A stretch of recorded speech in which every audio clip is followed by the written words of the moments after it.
नमस्कार, मैं आश्रुति वोहरा। आपका बहुत बहुत स्वागत है हमारे इस खास बुलेटिन में। शुरुआत करते हैं तमाम बड़ी खबरों के साथ। हरियाणा विदेश सहयोग विभाग के तत्वावधान में बैठक हुई है, जिसमें दूतावास की डिप्टी हाई कमीशन अल्बा स्मेरिगिलियो ने मुख्यमंत्री नायब सिंह सैनी से मुलाकात की है। इस मुलाकात के दौरान ब्रिटिश ब्रिटेन के विश्वविद्यालयों के हरियाणा में कैंप्स खोलने पर चर्चा हुई। इसी के साथ ब्रिटेन में स्किल्ड लेबर और हरियाणा के युवाओं के भविष्य की संभावनाओं, तो वहीं ऑटोमोबाइल सेक्टर, एविएशन, कृषि, रक्षा उपकरण के सेंटर में भी निवेश पर बातचीत हुई।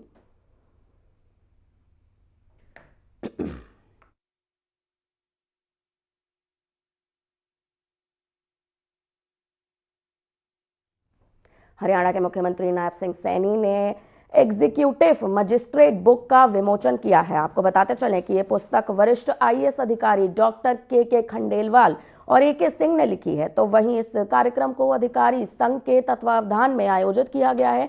बताते चलें, इस अवसर पर मुख्यमंत्री ने कार्यक्रम को संबोधित करते हुए कहा कि यह पुस्तक केवल शब्दों का संगम नहीं है, बल्कि लेखक की सोच, साधना और संवेदनाओं का प्रतीक है।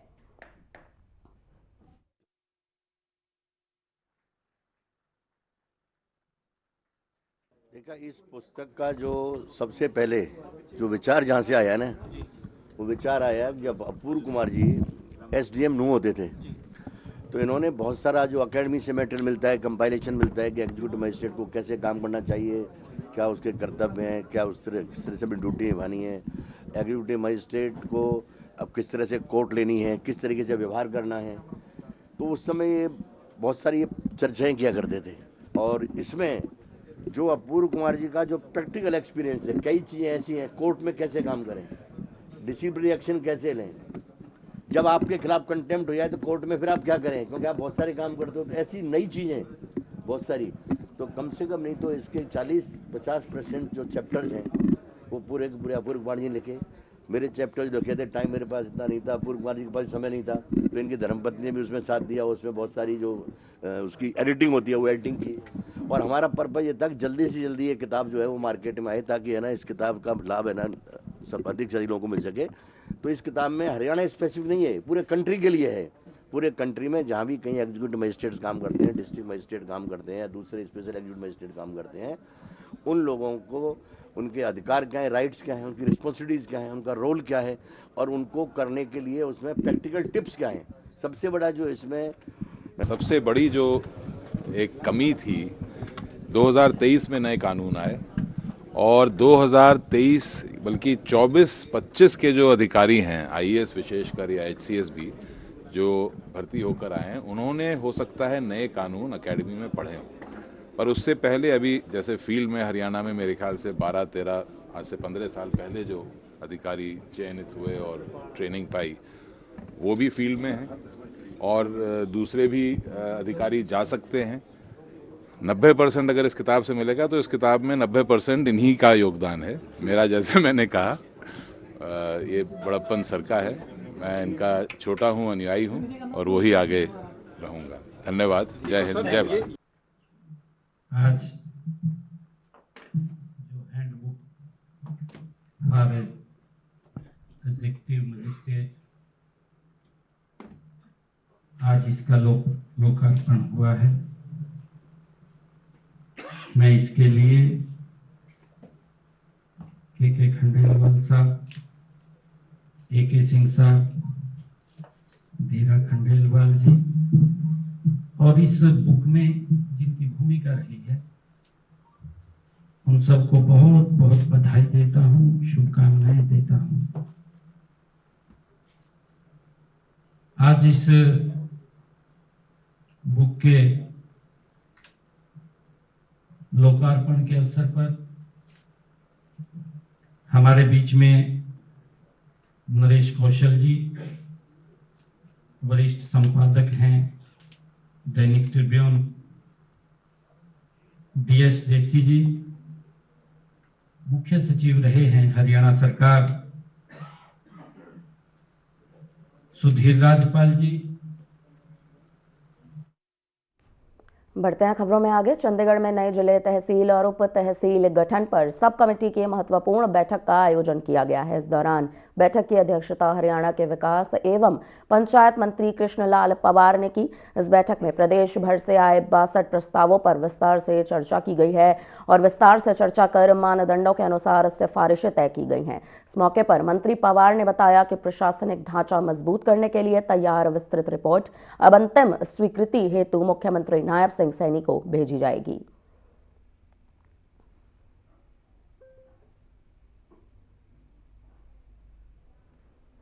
हरियाणा में सरकारी डॉक्टरों की हड़ताल को लेकर अब स्वास्थ्य मंत्री आरती सिंह राव का बयान सामने आ चुका है। आरती राव का कहना है कि सरकार डॉक्टरों की मांगों पर लगातार विचार कर रही है। 2 दिन की हड़ताल के दौरान सरकार ने जरूरी स्वास्थ्य सेवाओं को रुकने नहीं दिया। उन्होंने इस बात की उम्मीद भी जताई है कि डॉक्टर्स जल्द अपनी हड़ताल खत्म करके काम पर लौटेंगे। आप सभी जानते हैं कि HCMA ने 2 दिन की स्ट्राइक का ऐलान किया था, 8 तारीख और 9 तारीख, और उनकी कुछ मांगे हैं जो सरकार आज के दिन कंसिडर कर रही है। इस स्ट्राइक के दौरान कोई भी एसेंशियल सर्विसेज हेल्थ की हमने रुकने नहीं दी हैं। हमारे बहुत सारे डॉक्टर्स हैं जो आए हैं हमारे मदद के लिए, जो मेडिकल रिसर्च से आए हैं, NHM से आए हैं, कंसल्टेंट्स आए हैं, ESI के डॉक्टर्स आए हैं, आयुष के डॉक्टर्स आए हैं, आयुष्मान भारत के डॉक्टर्स आए हैं। तो उनका मैं बहुत बहुत शुक्रिया अदा करना चाहती हूँ, क्योंकि आज के दिन आम आदमी पे ये इस स्ट्राइक का असर नहीं पड़ा है। आने वाले वक्त में मैं बस आशा करती हूँ कि ये स्ट्राइक जल्द से जल्द ख़त्म हो और सभी डॉक्टर्स अपनी ड्यूटीज़ पे वापस आ जाएं। धन्यवाद। खबर फरीदाबाद से सामने आ रही है, जहां स्थित IMT में आयोजित एक्सपो 2025 में स्थानीय उद्योगों के उत्पादों की शानदार प्रदर्शनी देखने को मिली। इस मेले का अवलोकन करने पहुंचे फरीदाबाद NIT के विधायक और भटकल विधानसभा के विधायक ने कहा कि राज्य सरकार स्वदेशी अपनाव की दिशा में निरंतर काम कर रही है। उन्होंने इस बात की भी जानकारी दी है कि एक ही छत के नीचे स्थानीय स्तर पर बनाए गए उत्पादों की प्रदर्शनी से न केवल उद्योगों को व्यापार बढ़ाने में लाभ मिलेगा, बल्कि क्षेत्र में बड़े पैमाने पर रोजगार के अवसर भी पैदा होंगे। विधायकों ने यह भी कहा कि तहसीलों में लोगों की समस्याओं को देखते हुए सरकार ने कई महत्वपूर्ण बदलाव किए हैं, जिससे अब नागरिकों को अपने नजदीक ही सरकारी सेवाएं आसानी से उपलब्ध हो सकेंगी। उनका यह भी कहना है कि मुख्यमंत्री नायब सिंह सैनी जनहित को सर्वोच्च प्राथमिकता देते हुए लगातार फैसले ले रहे हैं।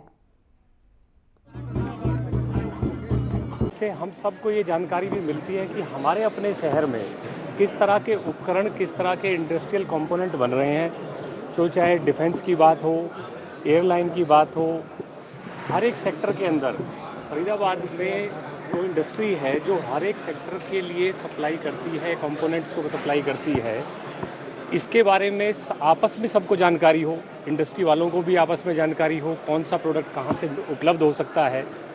ऐसा प्लेटफॉर्म उन्होंने तैयार किया है कि हम सब के लिए जानकारी भी मिल रही है और प्रधानमंत्री जी का जो मेक इन इंडिया का सपना है वो मैन्युफैक्चरिंग के बिना पूरा नहीं हो सकता। और मैन्युफैक्चरिंग के मामले में फरीदाबाद जैसे अग्रणी रहा है, उसमें IMT जो एरिया है और IMT इंडस्ट्रियल एसोसिएशन विशेषकर जिस तरह से अपनी भूमिका निभा रही है, निश्चित तौर पर फरीदाबाद के उद्यमी आगे बढ़ेंगे और मेक इन इंडिया और विकसित भारत का प्रधानमंत्री जी का जो सपना है 2047 का, उसमें अग्रणी भूमिका फरीदाबाद के उद्यमी निभाने जा रहे हैं। वो इतना अच्छा जैसे दिल्ली के अंदर उसकी तर्ज पर ये इसी तरह से फरीदाबाद के अंदर भी कई जगह लगाए जाते हैं। हमारे जो इंडस्ट्रियल एरिया IMT जो कि पूरे हिंदुस्तान के अंदर एक इसकी पहचान अलग है हमारे IMT फरीदाबाद की। यहाँ देखा कि अलग अलग जो इंस्ट्रूमेंट कंपनियों के अंदर कई चीज़ों का ऐसा पता लगता है जहाँ कई शहर की भागदौड़ अच्छे नेता के हाथ में हो, वो शहर को तरक्की होने से कोई नहीं रोक सकता। तो इसका मुझे पूरा श्रेय है माननीय केंद्रीय राज्य मंत्री श्री कृष्णलाल गुर्जर जी को, देवेंद्र चौधरी को, सतीश बागनाथ जी को, दिनेश अदलखा जी को, इन सभी और सरकारी जितने भी हमारे IAS लेवल अधिकारियों को देना चाहता हूँ, क्योंकि एक संगम के रूप में यहाँ ऑर्गेनाइज किया है। यहाँ आने पर ही पता लगता है कि ये फरीदाबाद कितना विशाल मैन्युफैक्चरिंग हब है।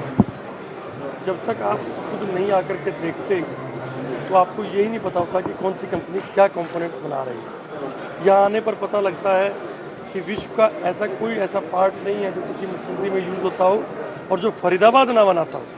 और उसके लिए मैं शायद उनसे शुक्रिया अदा करता हूँ कि पूरी टीम का, राणा जी की, जिन्होंने ये एक्सपो ऑर्गेनाइज़ किया, क्योंकि इसमें ये पता लगता है कि जो भी इंडस्ट्रिस्ट यहाँ आते हैं कि कौन सा कंपोनेंट कौन। हरियाणा सरकार द्वारा प्रदेश में मार्केट कमेटी के अध्यक्ष और वाइस चेयरमैन की नियुक्तियां के बाद अब रतिया में नवनियुक्त मार्केट कमेटी अध्यक्ष राजकुमार मेहता के सम्मान में समारोह आयोजित किया गया है। इस कार्यक्रम में भारतीय जनता पार्टी की राष्ट्रीय कार्यकारिणी सदस्य और पूर्व सांसद सुनीता दुग्गल, बीजेपी जिलाध्यक्ष प्रवीण जोड़ा सहित अन्य कार्यकर्ता मौजूद रहे। पूर्व सांसद सुनीता दुग्गल ने राजकुमार मेहता को उनकी नियुक्ति पर बधाई भी दी और ये तक कहा कि व्यापारियों और किसानों की समस्याओं का समाधान प्राथमिकता से की जाएगा। उन्होंने इस बात की जानकारी दी कि भले ही वह विधानसभा चुनाव हार गई थी, लेकिन क्षेत्र में विकास कार्य लगातार जारी है। नशे की रोकथाम के लिए प्रदेश सरकार लगातार प्रयास कर रही है।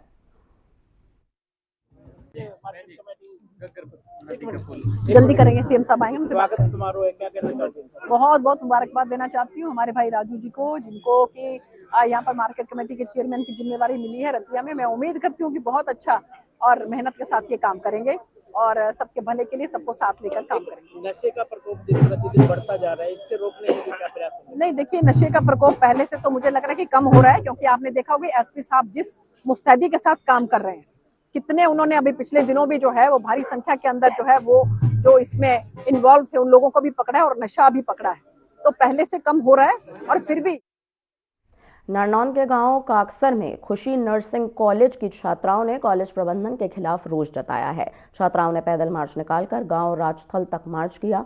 जींद हांसी हाईवे को करीबन 1 घंटे तक जाम कर दिया गया। छात्राओं का आरोप है कि कॉलेज में भद्दे गाने बजाकर नाचने का दबाव बनाया जाता है। विरोध करने पर स्टाफ डराने धमकाने की कोशिश करता है। पढ़ाई के नाम पर मानसिक प्रताड़ना होती है।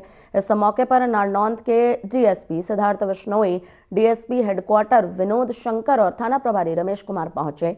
पुलिस ने छात्राओं को शांत कर भरोसा दिलाया है कि आरोपों की निष्पक्ष जांच यहां पर करवाई जाएगी। नायब तहसीलदार राजेंद्र सिंह ने बताया कि छात्राओं की शिकायत का ज्ञापन उच्च अधिकारियों तक भेजा जाएगा और कानूनी कार्रवाई भी की जाएगी। वहीं छात्राओं ने इस बात की चेतावनी भी दी है कि यदि उन्हें जल्द न्याय नहीं मिला तो आंदोलन तेज कर दिया जाएगा। कॉलेज प्रबंधन की ओर से अभी तक कोई भी प्रतिक्रिया इस पूरे मामले पर सामने नहीं आई है।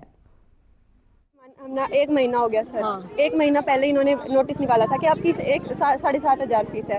हमने जब से बोल रखा है कि सर हमारे पेरेंट्स अफोर्ड नहीं कर सकते, हमें ये प्रॉब्लम है, हमारे पेरेंट्स अफोर्ड नहीं कर सकते। कोई ध्यान नहीं दिया जा रहा है सर, कुछ भी ध्यान नहीं दिया जा रहा है। ऊपर से चेयरमैन सर अकड़ में बोलते हैं कि कर लो जो तुम्हें करना है। फिर हमने एप्लीकेशन लिखी है सर, 70 एप्लीकेशन लिख ली, उनमें से एक का भी जवाब नहीं आया। फिर हमने स्ट्राइक करी है कॉलेज में स्ट्राइक करने के बाद सर हम 8 घंटे खड़े रहे हैं वहाँ पर। 8 घंटे खड़े रहे हैं, उसमें से फिर सर आते हैं, जाओ निकलो यहाँ से, हो कौन तुम? और जो कॉलेज का स्टाफ है वो भी कहता है हो कौन। हम है ना जब स्ट्राइक पे बैठे थे ना तो चेयरमैन सर आए बीच में और है ना ये बोले निकलो यहाँ से, हम मुझे तुमसे कोई बात नहीं करनी है। अरे जब है ना ये बोले, हमने ये बात रखी है कि भाई तुम कैसे बोल रहे हो सर, आप कैसे बोल रहे हो? तो वो बोले है ना मैं तो फिर है ना हमारी सीनियर आके बोलती है कहना तुम्हारी क्या इज्जत है, उनकी रिस्पेक्ट करो। उन्होंने तो कुछ बोले, वो तो तुम्हारे पिता समान है, वो तो तुम्हें कुछ भी कह देंगे है। और है ना हमारी कोई वो नहीं है, इज्जत नहीं है। वो बोली हमारी मांग ये है कि हमारी फीस को इंक्रीज कर दिया गया, एकदम से 50% फीस इंक्रीमेंट की गई है। हम चाहते थे कि वो थोड़ी हो जाए, हम ऑलरेडी बहुत ज्यादा फीस दे रहे हैं। बाकी सभी हॉस्टल में हमने ये बोले कि बाकी हॉस्टल में पूछ लीजिए कि ऐसा कहीं भी हो, तो हमने वो चीज पूछ ली है। हमारी 5,000 फीस हम हॉस्टल की दे रहे थे, उसको बढ़ा के 7,500 कर दिया गया है। और ये खुशी कॉलेज का मुद्दा कोई नर्सिंग कॉलेज है, उसमें इन्हें बताया कोई इनके साथ अत्याचार हो रहा है, इसलिए इनसे ज्ञापन ले लिया है। उच्च अधिकारियों को लिख दिया जाएगा, कानून कार्रवाई करवा दी। क्या कुछ शिकायत थी? इन्होंने बताया मिसबे होता है, अरे फोन से बात करनी होने देते, पाबंदी वगैरह बताई इन्हें लगाई रखी है, उसके लिए है ना। हरियाणा में क्षतिपूर्ति पोर्टल पर फसल खराब वेरिफिकेशन की प्रक्रिया के दौरान निलंबित कर दिए गए 6 पटवारियों के खिलाफ की गई पुलिस और प्रशासनिक कार्रवाई के विरोध में यमुनानगर के दी रेवेन्यू पटवार और कानूनगो एसोसिएशन के पदाधिकारियों और सदस्यों से एसडीएम जगाधरी विश्वनाथ प्रताप सिंह को ज्ञापन सौंपा गया है। इस ज्ञापन के माध्यम से एसोसिएशन ने मुख्यमंत्री, हरियाणा सरकार तथा उपायुक्त यमुनानगर तक अपनी बात पहुंचाने की भी मांग की है। बताते चलें कि निलंबित पटवारियों के विरुद्ध में यहां पर प्रदर्शन जारी है। संबंध तो फर्जी रजिस्ट्रेशन से है। जो लोग फर्जी रजिस्ट्रेशन करते हैं उनके खिलाफ सरकार कोई कार्रवाई नहीं करती है।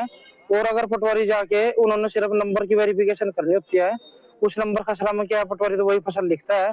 लेकिन जो फर्जी रजिस्ट्रेशन कराने वाले होते हैं वे किसानों का पंजीकरण करा लेते हैं, उनके खिलाफ कोई कार्रवाई नहीं होती। धान घोटाले का जो संबंध है, जो मेरी फसल मेरा ब्यौरा। हिसार चंडीगढ़ हाईवे 152 पर थाना टोल प्लाजा पर मंगलवार को बड़ा विवाद हो गया। बताते चले आपको कि गुमथलागढ़ गांव के नवनीत सिंह से टोल कर्मियों ने फ्री पास की पहचान मांगी है, जो उसके पास नहीं थी। कहासुनी बढ़ने पर टोल के कुछ युवक लाठी डंडा लेकर आए, नवनीत से मारपीट की, उसकी पगड़ी भी गिरा दी। मामला ये, मैं गुमथलागढ़ से निकला था कैथल जाने के लिए।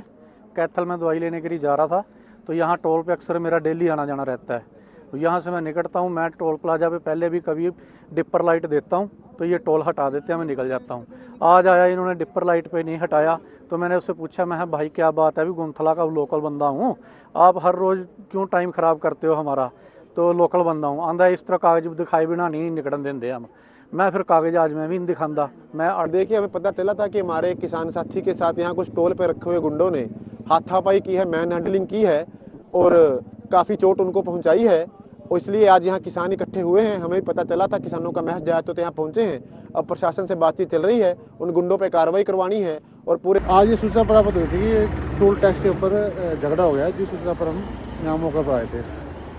तो सर, कितने लोगों के खिलाफ मामला दर्ज किया गया? ये नवनीत सिंह है गुमथलागढ़ से, इनके साथ मारपीट की गई थी टोल टैक्स वालों के द्वारा। तो उन्होंने अभी दरखास्त दी है, कंप्लेंट, और उस पर हम FIR दर्ज कर रहे हैं। तो सर, कितने लोगों को अभी तक गिरफ्तार करें? अभी कस्टडी में लिए हैं कुछ लोग, उनको गिरफ्तार किया जाएगा।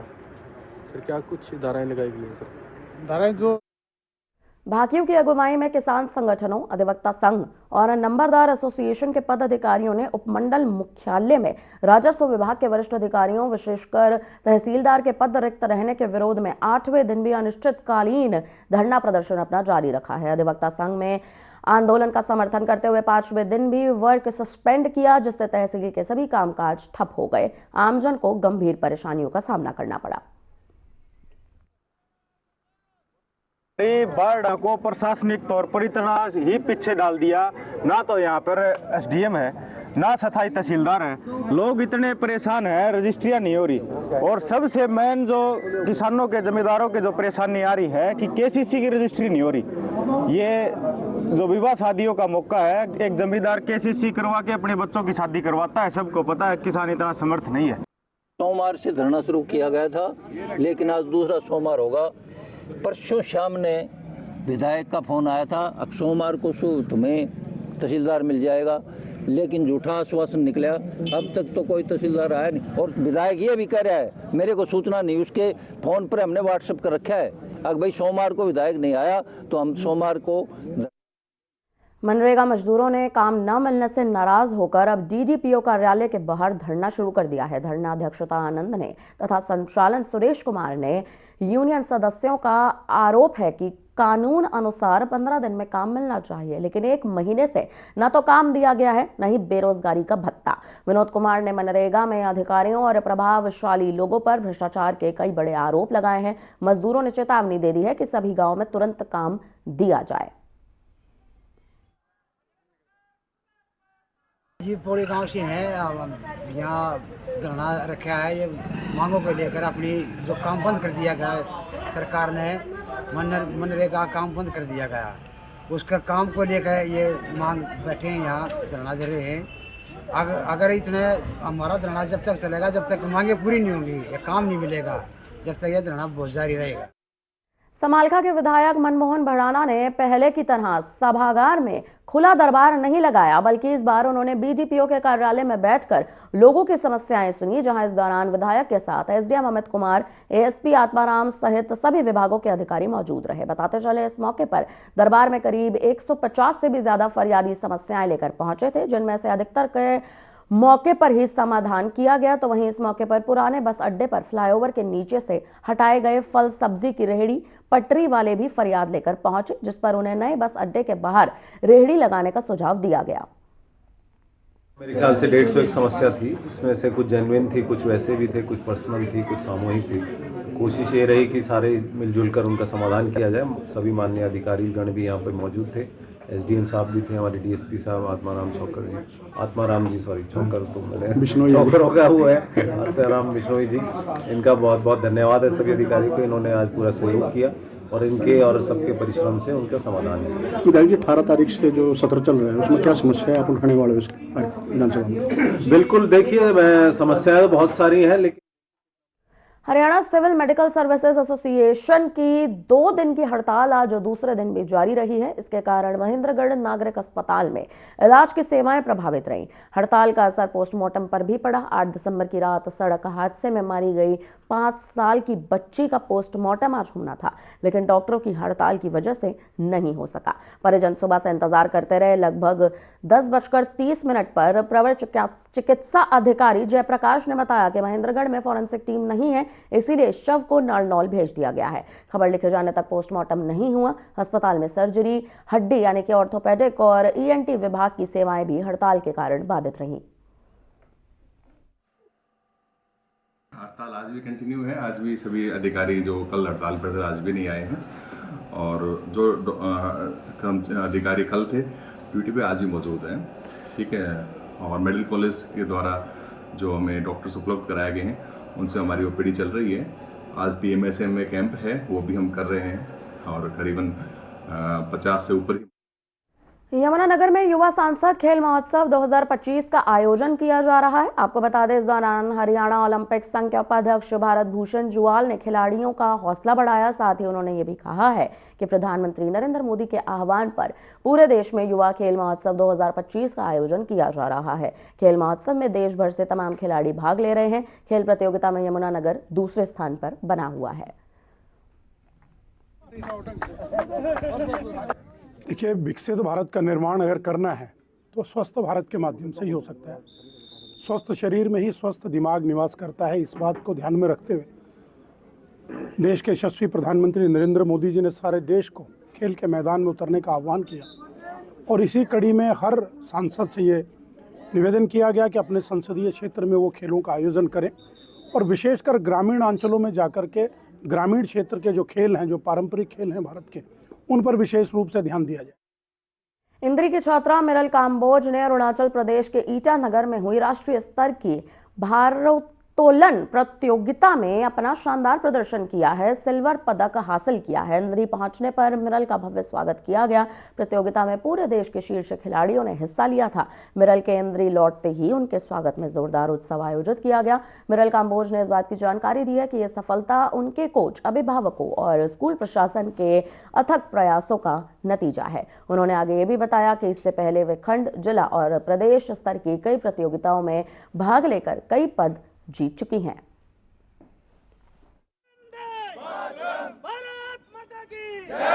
ऐसे कैटेगरी में 9 लड़कियां थी, तो सबकी फाइट थी, पर जो टॉप 3 थी उनके साथ मेन फाइट थी। कितने किलो भार पे ये इसमें चल रहा था चैंपियनशिप ये 77 kg प्लस में थी मेरी कैटेगरी। जो इसके अलावा अलग से और भी कोई आपने मेडल वगैरह या इससे पहले जीता है? जिससे पहले स्टेट में जीते हैं, ओपन स्टेट में जीते हैं, पर नेशनल ये पहली बार था। शुरुआत कब से की थी ये? शुरुआत में छोटी सी थी, मेरे पापा जिम वगैरह जाते थे तो वहाँ से करी थी। उसके बाद फिर वेट लिफ्टिंग में इंटरेस्ट बना, तो पिछले 2.5 साल। आप कर? हाँ जी।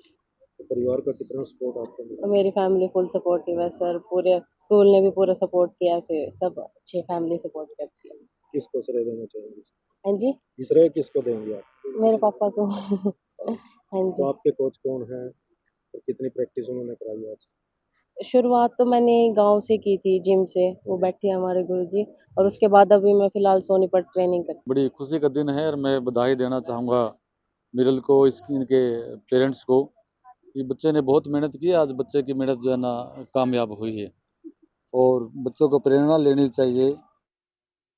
फिलहाल के लिए हमारी तरफ से आपके लिए इस बुलेटिन में इतना ही। बने रहिए हमारे साथ। मुझे दीजिए इजाजत।